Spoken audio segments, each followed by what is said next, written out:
Hi and welcome. We're back at Family Sociology. We're now in week 4 and we're going to be looking at wedding bells or not. So it's about marriage.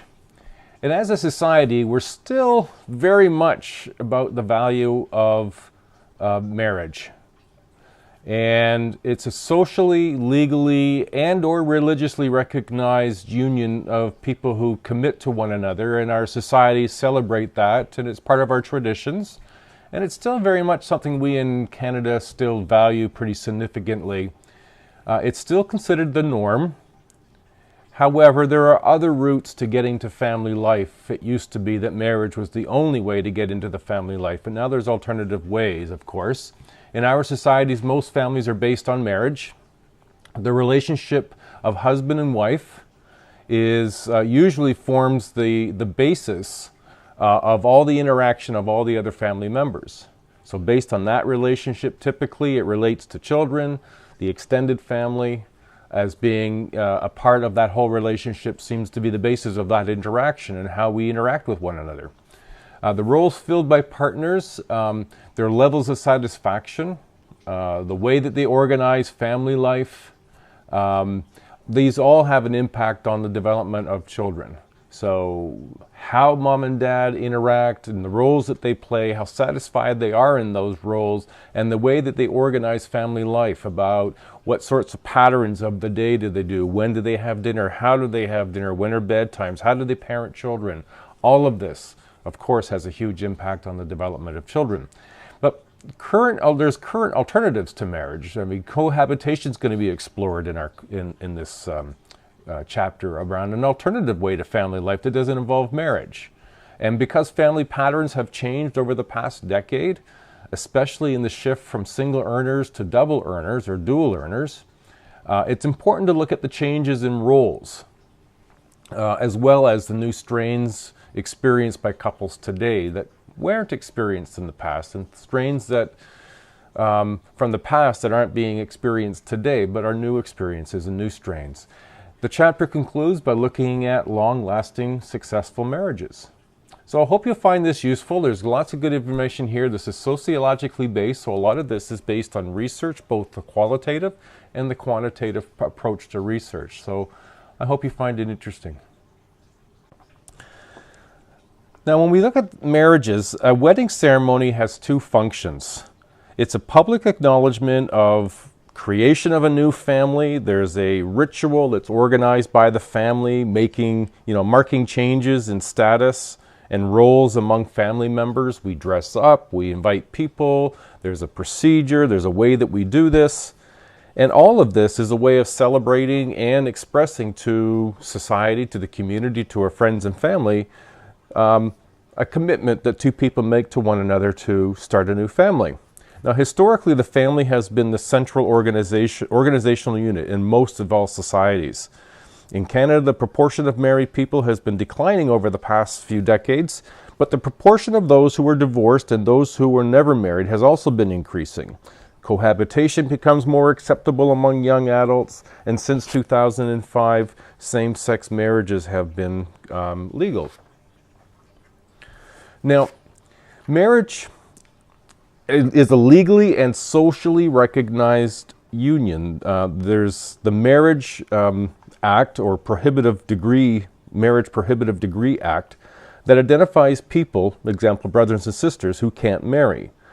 Then the Civil Marriage Act defines marriage as a union of two people to the exclusion of all others. Now, as you remember from last week, we talked about that as being called monogamy. Two people, man and woman, creating a family and excluding all others.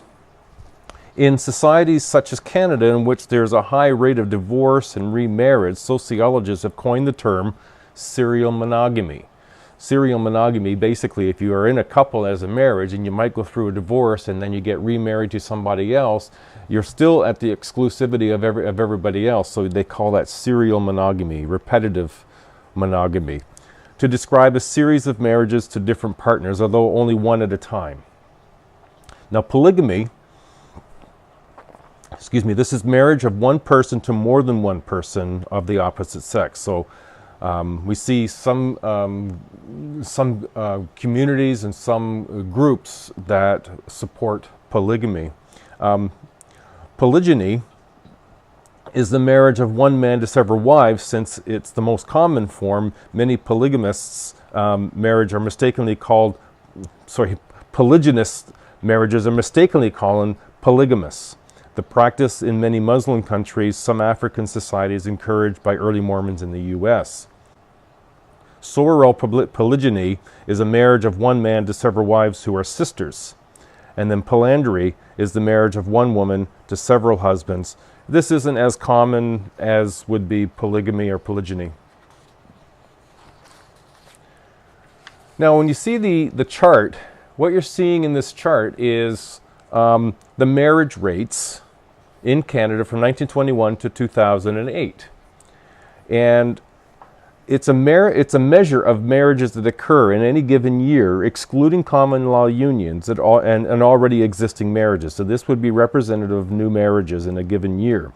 And in 2008, there were 147,288 marriages in Canada. At 4.4 marriages per 1,000 people, the marriage rate is at its lowest that it's been in a century.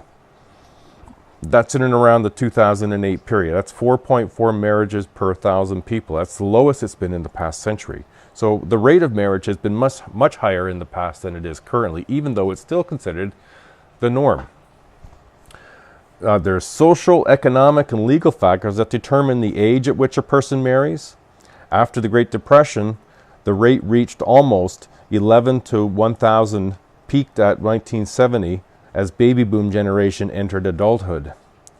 Today, first marriages occur later in life. It's based on a woman's greater educational levels, the greater rate of post-secondary, getting a job, having debt incurred, trying to pay that off. So people are having children and getting married much later. Poor opportunities for young workers and an increased proportion of couples living together before marriage have all contributed to the lower rate of marriage in today's society. Now, law and marriage.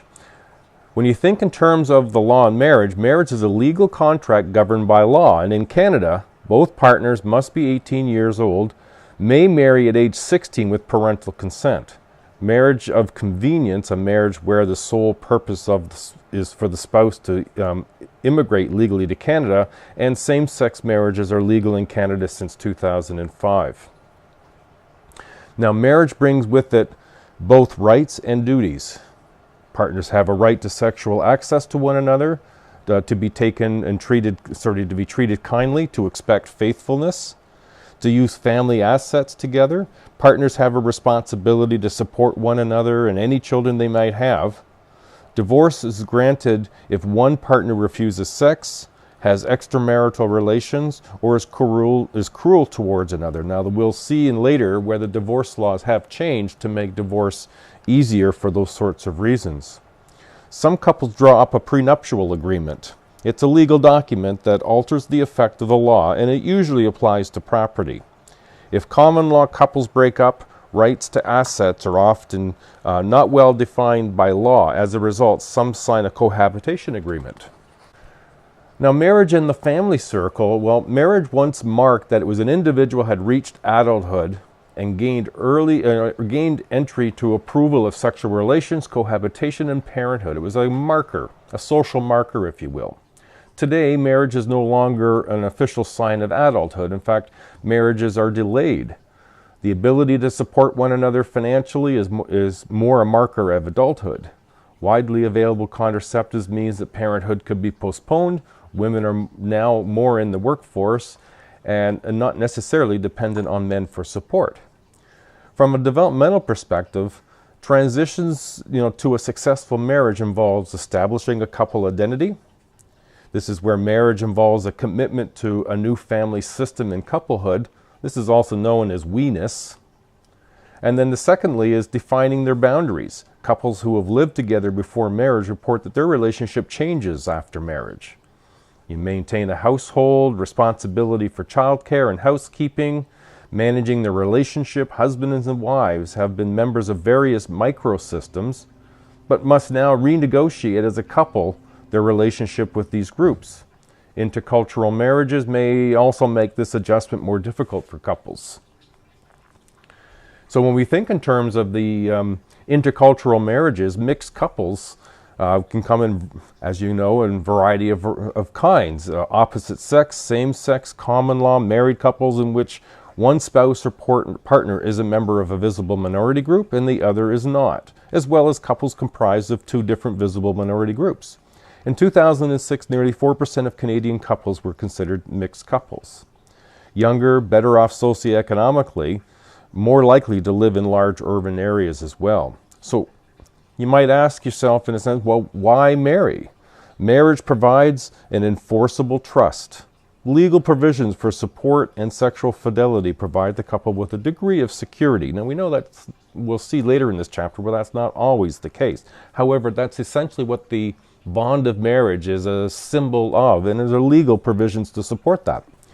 Socialized to regard marriage as a superior to other kinds of adult relationships, for example, non-sexual friendships, domestic partnerships, long-term cohabitation, and single-parented families. It's still preferred, and we still seem to be socialized to see marriage as the preferred direction to go. Now, there's been, as you can only imagine, changes over time. In fact, if you talk to your own parents or maybe your grandparents, you'll see from their experience to where your parents' experience to what you'll anticipate your own experience to be, a very big change and difference. From a structural functionalist viewpoint, the family was a unit that ensured survival of the members through separate roles for men and women. Men would be the breadwinner and women would be the household caretaker. And so when you see the images in this slide here, you're seeing examples of what it was fairly typically through the 30s, 40s, and 50s, and even through parts of the 60s. Now this has certainly changed perhaps for your own parents, and it would certainly not be representative of what you would imagine for yourself. But families and marriage change over time. The feminists point out that in society where status and power are granted to men, women are typically exploited. Now, in changes, when you continue on with changes over time, one outcome of the acceptance of the traditional family has been the baby boom. And nonetheless, the principle of respectable women could work outside the home had been established even through this period of time. By the 70s, income was not keeping pace with the inflation, and the wife's pay was necessary to prevent the decline of families' purchasing power. And so you saw through the late part of the 60s and into the 70s, more women picking up some part-time work in order to offset what was being short in economic terms of what the family needed. Today, marriage is more democratic. Although the change has been gradual, sociologists point to the effect of 2 world wars, where women were placed in workplaces of men and returned to their traditional roles after the conflict.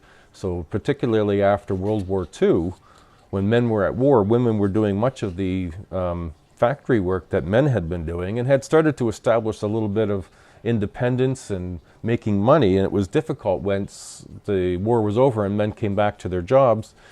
Women needed to go back to the roles that they had, and they weren't all happy with that. And so it started to really shape the roles between men and women in marriages when men came back and their roles had to be redefined and women's roles were being redefined. So when we think about roles in marriage, there's several versions, and we'll start with conventional roles. Conventional roles are roles-based marriage is based on the structural functional viewpoint that men and women have separate spheres of action. As long as the marriage lasts and employment is secure, the conventional patterns have distinct advantages. However, there's very little security for women in this type of marriage. As long as a marriage lasts and employment is secure, conventional patterns have a distinct advantage. Provides for specialized care for children in home, which reflects the organization of society where paid employment tends to become more and more specialized. Now the disadvantage, and you might see some of your own, with only one wage earner, families have less security in poor economic times. And certainly because of that, little security for women in this type of relationship. A lot of marriages that did break up around these times or after, where women had been looking after the home, when the divorce happened, oftentimes they hadn't any skills to use to sort of develop and to find further employment for themselves. Plus their benefits that might have been associated with their husband were no longer something they could have access to. Shared roles is another form, and here both partners work and share the household responsibilities. Some dual earner families resemble conventional families because wives only work part-time. Now, it's an important distinction to make that usually in shared roles, one is working full-time, the other is working part-time. Although some women work full-time, the general notion that men help with housework and women help with the provider role persists. If you see in your text, you'll find an example of that in terms of, I think it's box 4.3, and I think it's on page 101. Now, the dual career is different from shared in that the marriage in which both partners are committed to their careers. Dual career couples are more likely to share equally in both the household responsibility and the power. They both have full-time career jobs, not just part-time and maybe a full-time job that might not be a career. With children, these couples may sacrifice one career, at least for a while, or they will purchase household services and nannies to care for children. What we started to see occur a little more frequently in the last 15, 20 years, maybe even since the 70s, where we saw the beginning of it, was the reverse conventional. And here the wife is the breadwinner and the husband is the homemaker. Many men report how rewarding it is to develop a close relationship with their children, but face some stigma from the community that they're not doing their, man part. And only when the husband highly respects the wife's work, or when the couple strongly believe in equity in the relationship, is the relationship more balanced. This arrangement is often temporary. Now this completes the first part. Now what we're going to do when we continue the second video, we'll look at a variety of things, including what makes marriage happy and when marriage doesn't go so well. All right, so good luck, keep up the good work, and look forward to seeing you in this next video.